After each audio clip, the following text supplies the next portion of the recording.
সুপ্রিয় নবম ও দশম শ্রেণীর শিক্ষার্থীবৃন্দ, তোমাদের সবাইকে শুভেচ্ছা জানাচ্ছি আরো একটি নতুন ভিডিওতে। তোমরা দেখছো বাপিস একাডেমি ইউটিউব চ্যানেল এবং আমি বাপিস স্যার রয়েছি তোমাদের সাথে। সুপ্রিয় শিক্ষার্থীবৃন্দ, তোমাদের ঝর্ণার গানের যে কবিতাটির বিস্তর ব্যাখ্যা সেটি নিয়ে আমি আলাদা একটি ভিডিও করেছি। তো আজকের এই ভিডিওতে আমি সরাসরি তোমাদের ঝর্ণার গান যে কবিতাটি রয়েছে তোমাদের বাংলা প্রথম পত্রে, সেটির যে কবিতার প্রতিটি লাইনের যে অর্থ সেটি তোমাদেরকে বুঝিয়ে দিব। তো এর আগে একটুখানি আলোচনা করি, এই কবিতার মাধ্যমে আসলে প্রকৃতির সাথে মানুষদের সম্পর্ক সেটি কিন্তু তুলে ধরা হয়েছে। তো দেখো, প্রথম লাইন যেটা রয়েছে, চপল পাই কেবল ধাই, অর্থাৎ চপল পাই বিদ্যুতের গতিতে আমি যেন কেবল দৌড়াচ্ছি। ধাই শব্দের অর্থ হচ্ছে দৌড়ানো। কেবল গাই পরীর গান, তিনি শুধুমাত্র পরীদের গান গাইছেন। কবি শুধুমাত্র এখানে পরীদের গানই গাইছেন। পুলক মোর সকল গায়, কবির মন বা গায় বা আমার সমস্ত অনুভূতি যেন আনন্দিত হচ্ছে।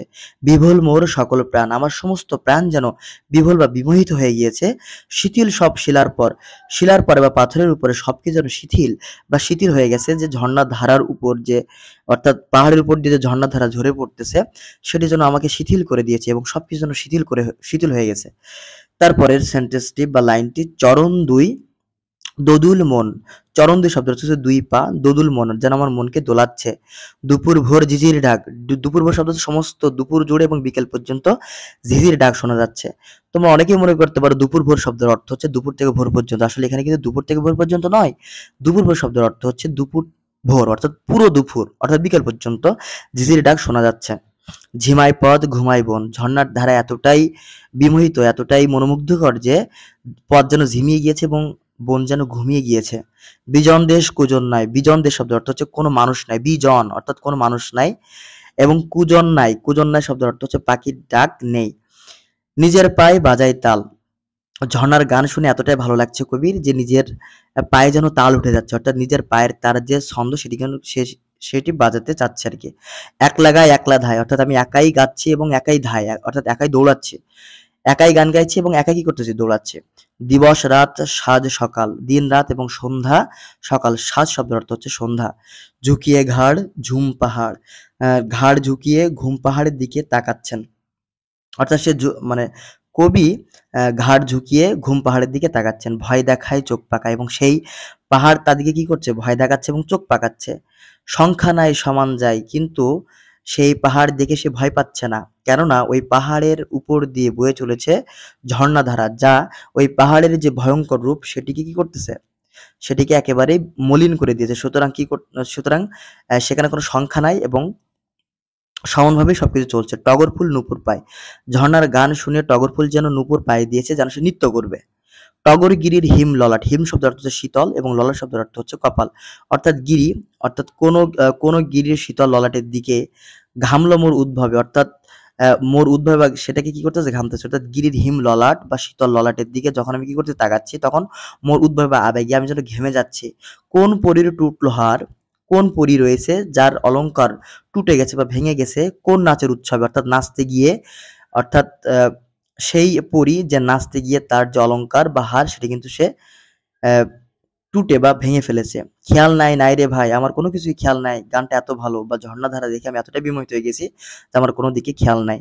পাইনি তার সংবাদই, তার কোনো সংবাদ আমি পাইনি। ধাই লীলাই খিল খেলায়, ধাই শব্দ হচ্ছে দৌড়ায়, লীলাই শব্দের অর্থ হচ্ছে আনন্দে, খিলখিলাই শব্দের অর্থ হচ্ছে হাস্যরস।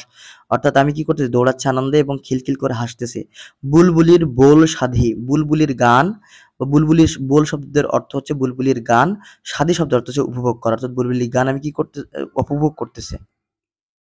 বন ঝাউয়ের ঝোপগুলায়, বন ঝাউয়ের ঝোপে কাল ষাঁড়ের দল চরে, বন এবং ঝাউয়ের ঝোপগুলোতে কালসান একটা পোকা রয়েছে যারা কি দলে দলে চড়ে বেড়াচ্ছে। দল চরে শব্দ অর্থ হচ্ছে কালসারের যে পোকা, সেই পোকাগুলো কি দলে দলে চড়ে বেড়াচ্ছে বা ঘুরে বেড়াচ্ছে। শিং শিলাই শিলাই গান, শিলাই শিং বা এক ধরনের পাথর যেখানে শিলাই গান গাইছে। ডালচিনির রং ধরে, ডালচিনির রঙে রাঙিয়ে গিয়েছে পুরো পরিবেশ। ঝাঁঝিয়ে যায় লাফিয়ে লাফিয়ে ধায়, অর্থাৎ ঝাঁঝিয়ে যাচ্ছে এবং লাফিয়ে দৌড়াচ্ছি আমি। দুলিয়ে যায় অচল ঠাট, অচল ঠাটে আমি কি করছি, দুলিয়ে যাচ্ছে। ঠাট শব্দের অর্থ হচ্ছে পোজ, বা আমরা বলি না যে ঠাট হয়ে দাঁড়ায় থাকো বা সোজা হয়ে দাঁড়ায় থাকো, এরকম কোনো কিছু বোঝানোর ক্ষেত্রে আমি কি করছি, মানে ঝর্ণা দ্বারা দেখে আমি অচল ঠাটে দুলিয়ে যাচ্ছি নিজেকে। নাড়িয়ে যাই বাড়িয়ে যাই, অর্থাৎ সবকিছু নাড়িয়ে এবং বাড়িয়ে আমি যাচ্ছি সামনের দিকে। টিলার গায়ে ডালিম ফাট, টিলার যে রয়েছে টিলার গায়ে আমরা দেখতে পাচ্ছি ডালিমের ফল ফুটেছে। ডালিম ফাট শব্দ হচ্ছে ডালিম ফুটেছে। তারপর লাইনটি দেখো, শালিক সুখ বুলাই মুখ, শালিক পাখি যেন মুখে সুখ বোলাচ্ছে। থল কি থল ঝাঁঝির মখমলে, থল ঝাঁঝির মখমলে, মখমল শব্দের অর্থ হচ্ছে যেগুলো পরিষ্কার স্বচ্ছ মকমক করতেছে এরকম কোনো কিছু একটা বোঝাচ্ছে। জারির কি জরির জাল আং রাখায়, জরি শব্দের অর্থ হচ্ছে সুতার কাজ, যেটা জাল পরিধান করেছে। অঙ্গ মোর ঝলমলে, আমার অঙ্গ যেন ঝলমল করতেছে, জুড়াই গিয়েছে।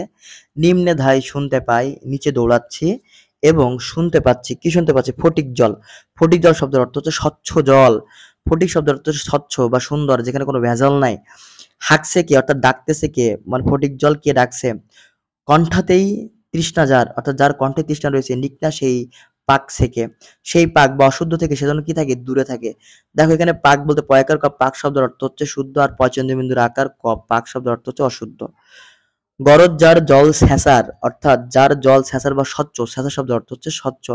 পাতকুয়া শব্দের অর্থ হচ্ছে জলাশয়, যাকনা সেই, অর্থাৎ পাতকুয়া বা জলাশয় সেজন্য চলে যায়। সুন্দরের তৃষ্ণা যার, যার ভিতরে সৌন্দর্যের তৃষ্ণা রয়েছে, সুন্দর দেখলে যে পুলকিত হয়। আমরা ধায় তার আসে, আমরা কি করছি? তার আশাতেই দৌড়াচ্ছি। তার খোঁজেই বিরাম নেই, তার খোঁজে বিরাম নেই, অর্থাৎ কোনো ধরনের কোনো অবকাশ নেই। বিলাই তান তরল শ্লোক, বিলাই তান অর্থাৎ বিলায়ের যে তান সেটি যেন তরল শ্লোকের মতো শোনাচ্ছে।